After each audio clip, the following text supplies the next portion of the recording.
Значи още първите стихове, които чух от Веселин, когато който доведе до студиото, Елеонора Пенева, която за съжаление не виждам, да му да дойде, макар с закъснение, направиха на мен и на колегите ми от студиото много силно впечатление. Потвърждението е в тази книга, но тогава, въпреки че се запознахме, видяхме се, чухме стиховете, има едно детско чисто излъчване от него, но все пак аз го мислях, но има израелност и мъдрост в стиховете, после ще се каже мнението за тях. Мислях го, че е поне 30 годишен, пък той е бил неприлично млад, 21 годишен, моля ви се.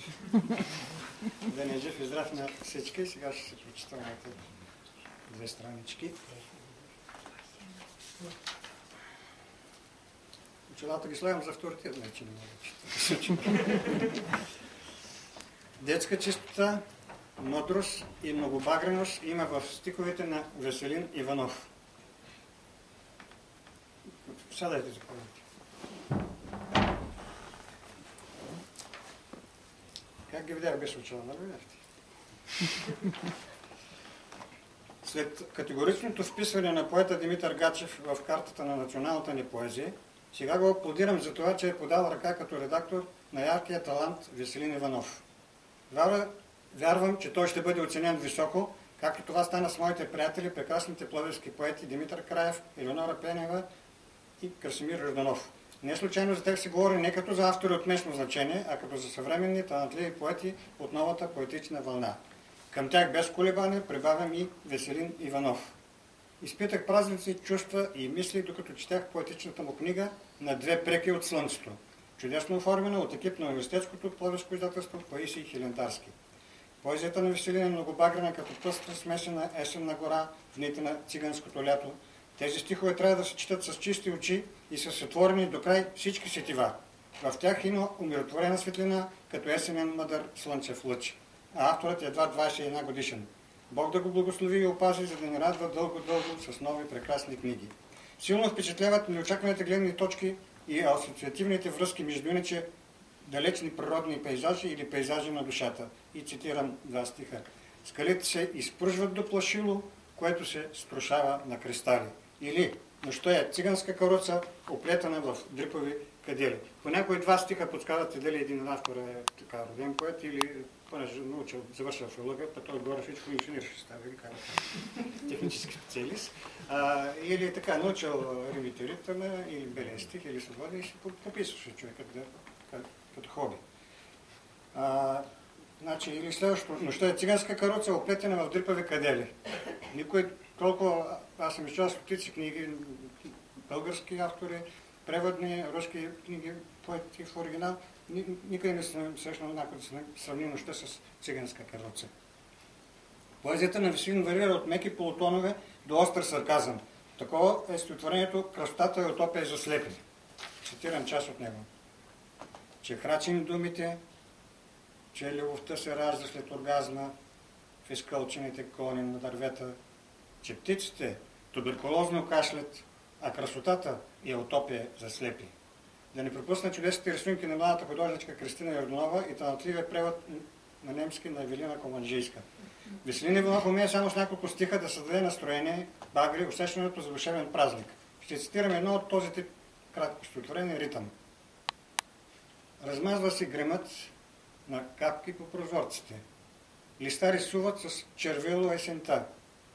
Оглеждат се в локви уличните котки и тънаникат в ритъм с дъжда. И аз си тънаниках и се кефих на ритъма и на многото други качества на поезията на Веселин Иванов. Благодаря ти, Весо, че ми оказа доверие да споделиш шепа думи за твоята поезия, която вярвам те първа ще завоюва нови и нови неизследвани поетични територии. На добър час. Николай Гюлев, 13 септември 2007 година, Пловдив град.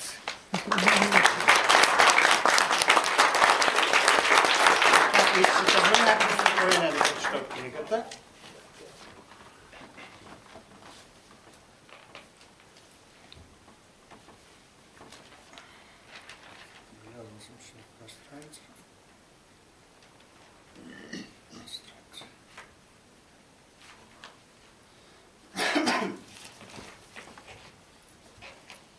Казва се, ако ги имаше стихотворението. Разкъсано отекват звуци. Дъждът навън е кречетало, листата спят, комарите са глухи, нощта е хладно наметало и няма лебеди. Избихте ги, но не за пирове страхливци мижеви.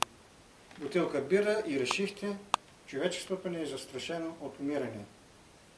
Да бях прихванал тичаеви грип, да бях обречен, да умирах, умрял бих, но щастлив, че ще нахраня птиците, ако ги имаш.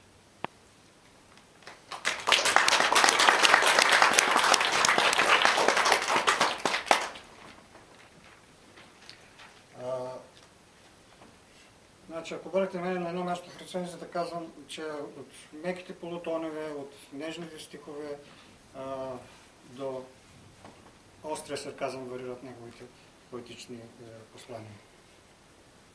Такова е стихотворението на страница. Кръстата е утопия за слепи. Защо ли да рисуваме с думи? Нали са курви според Хичкок.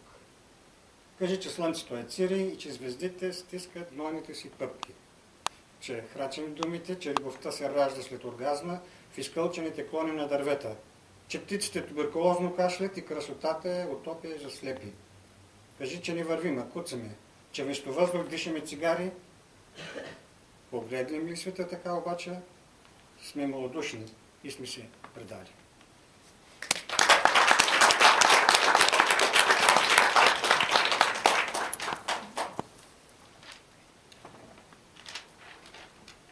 И още нещо. Ще прочета.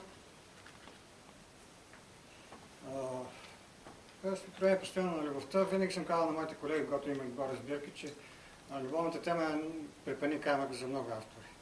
Защото стремееш да изкажеш чувството си едно към едно, като писмо до любимия човек. Ох, не мога без тебе, въх, не мога без тебе.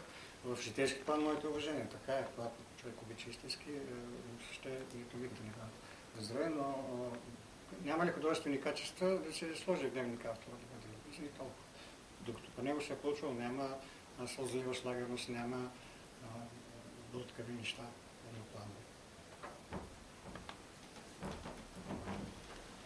И докосваме. Навън вали с часове, на огледало става малкият площад. Студено е. Превръща се в свидетел на неописуемо красив парад. Навън вали, но бяхме заедно под стичащата се вода. Докосва на вълни гласа ти, като река. Благодаря ви.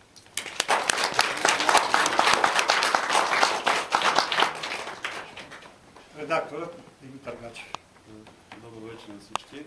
Казвам се Димитър Гачев, който ме познава. Имах удоволствието да бъда редактор на дебютната книга на Веско.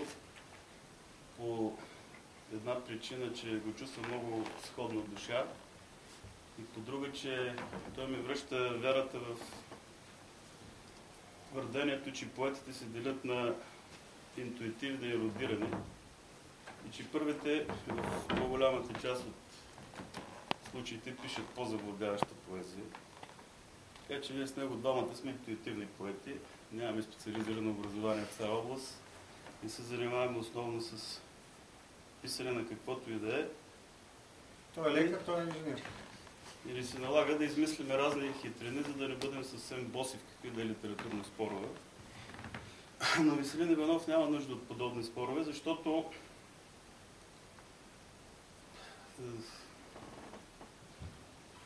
природата някак се е решила за него един от почти библейските въпроси в литературата. Трябва ли авторовата личност да е фактор в възприемането на написаното от автора? При Веско няма никакво разминаване. Той е едно непораснало дете, изключително лиричен, нежен, деликатен